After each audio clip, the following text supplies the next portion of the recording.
Today we're going to do our change oil of our transmission.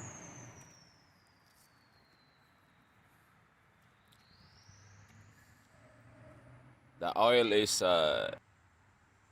HCF-2. You need 4 quarts to do this. Let's get started. You see that plug, round yellow, HCF-2? That's the fill bulb of the transmission. We're going to remove that one.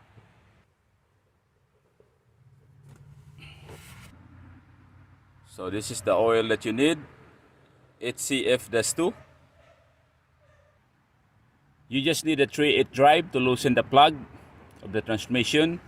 And when I bought the oil at Amazon, they already have the washer. Make sure to replace the washer after you remove the plug.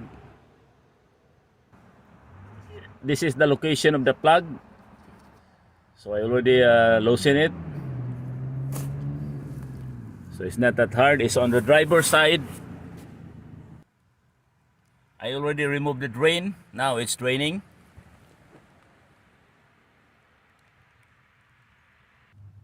Here's the drain plug. You need to clean this one before you put it back.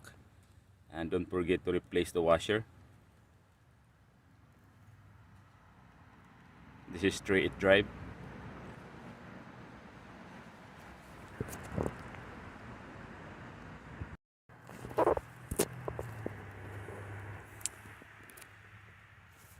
Now it's time to fill. I already put the panel.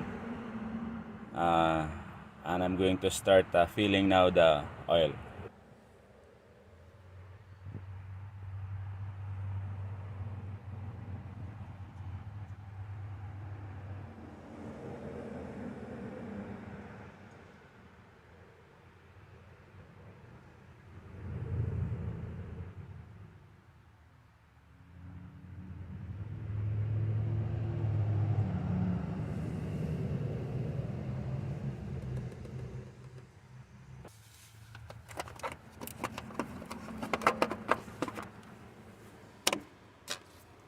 And put it back the plug.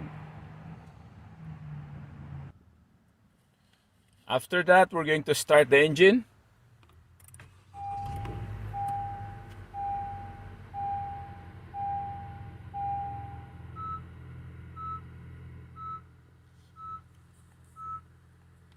Then engage, reverse.